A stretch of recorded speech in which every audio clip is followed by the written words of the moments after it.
Well, I don't normally do these, but this is a review of sorts. So this is the ZooStorm SL8 i75 7.5-inch tablet PC, and it's a Windows one. Now, it's not an unboxing. I'm already using this, and it's just a recommendation, or a recommendation for this type of device. It's not really much bigger than your phone. It just has a different kind of form factor. It looks kind of long and thin here like a phone, but it isn't. It is right here. This is it. So it's sort of an A5 page essentially. So it's quite nice. But it's also very cheap. This one that I bought, I got it from eBay. There'll be a link in the description. I'm doing this video now because there's not very long left on the offer that's there. And it was only £29.95, I think. So 30 quid for a tablet. I'll go through the specs in a second and you'll find out why it's 30 quid. But 30 quid nonetheless for something that you can look up PDFs on is pretty darn good. I know you can do it on your phone, but my phone is smaller, much smaller. Although mine has a matte screen, which is quite nice. So I'd love to get a matte screen for this thing. So yeah, it's just a nice little thing to have around for PDFs and such. Anyway, so this is it. Oh, you can see the camera there, which is a little bit distracting actually. Anyhow, so it's a Windows tablet. It's actually got a Windows button down here. Now it's got a 7.5-inch display, which is measured sort of diagonally here. So it's 768 by 1024 down here. It's got a little Intel Atom processor. It's the kind of thing you'd expect from a phone, really. It's got 1 gig of RAM, which isn't an awful lot. And it only has 16 gigabytes of storage in here. So if you want to, I mean, it runs Windows 10, but if you want to upgrade to the newest revision, then you're going to need a bit more space, because I think you only end up with about 5 gig left on here. So you can throw in a micro SD card, as I have here, 16 gigabyte one that I shoved in there. You've also got HDMI out, you've got USB in. That's not only power, that is also sort of USB on the go. You've got a little microphone there, a little microphone hole, your power button, headphones, and then over here you've got the control for orientation, and you've also got the volume rocker just there. And that is all she wrote, really. So I'm going to turn it on so you can have a look at how quickly it boots up, and I was pretty impressed. Now, I think I said it's running Windows 10 Home, but it also includes the full Office suite free for a year, which is pretty darn good. So it includes Word, Mobile, Excel, blah, blah, blah, but with the Office 365 thing that includes. So that was pretty darn fast, wasn't it? That wasn't asleep, that was shut down. So includes the Office 365 thing. So that includes a license for your computer and for this. I'm not interested in the Office stuff because I use LibreOffice for my thing. So I've logged it into my account. I'll just do the password over here.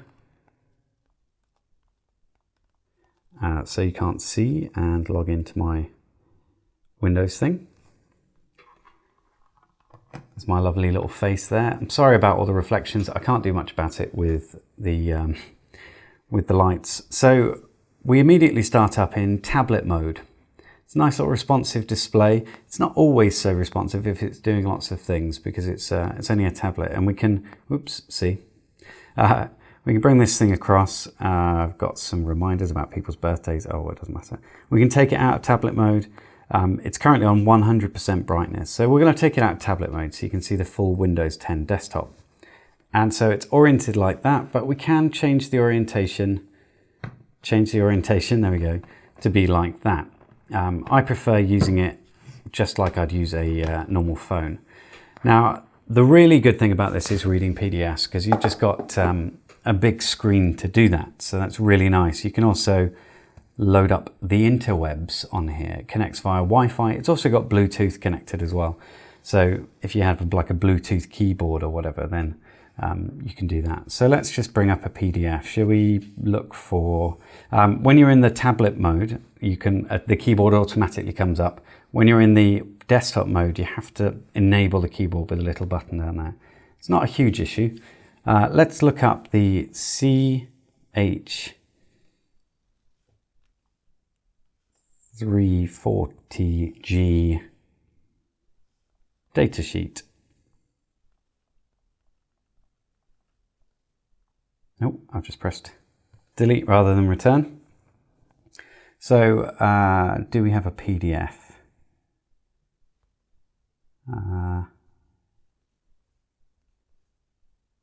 Well, I really was hoping for a PDF there. Let's go back in here and just type PDF. There we go, there's a PDF. It's for a 4511, which is a CMOS chip. I don't know why it would have a 340G in there. Still. So I'm loading it up over Wi-Fi, so it's going to be a little slower. But so this is our PDF. We can zoom in, zoom out, and we can scroll up and down through it. It's a little slow, but if you know what you're looking for, and you just go beyond one page, it's probably still loading in, it's probably still rendering. But if you know what you're looking for, then it's pretty good just to jump around. It's easier to read than a mobile phone. It's probably difficult for you guys to see this on the screen here. I'm not sure how it's going to come out. But yeah, it's quite nice. The other thing, I've installed the Arduino IDE on here. And just here I've got a project that's kicking out some serial data from a project upstairs. And I'm going to plug it into the USB port on the top. And you'll be able to see that it actually is a USB on-the-go device. And it has a serial port attached. Now, the reason I was looking up 340G earlier was because I'm using one of these nanos with the 340G in it. And this didn't have the driver, so I had to go and download the driver. But with your normal Arduinos, it probably already has the driver. So let's go to Tools, COM3, we're already on COM3, so let's look for the active one. And then if I load it up, I'm going to hold my hand over the over this area. I'm just going to let you see that there's data coming in when it eventually does. Oh, you can see sort of data coming in, only because it's got my GPS GPS location on there, but you can see there's data coming in. So really, really useful. And I should be able to program the Arduino using this as well if I really wanted to. I don't want to program over this because it took me a while to sort that software out. And I want to keep the experiment running. So, interesting tablet and well worth picking one up if you can. The link will be in the description.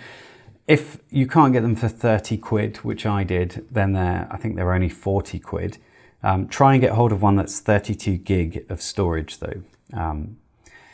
Because really, if you're going to jump up to a full-size tablet, like a better tablet, I mean, this is the same size as what, an iPad mini or something like that, then you're going to pay a lot more money than 30 quid. And if all you want it for is just browsing the web quickly, searching for stuff, this is fine. I mean, it's just bigger than your phone. That's really the benefit, is the screen is larger than your phone. And you don't have notifications pop up on this all the time and stuff. So anyway, it was just a quick one. Thanks a lot for watching, and I will see you all soon.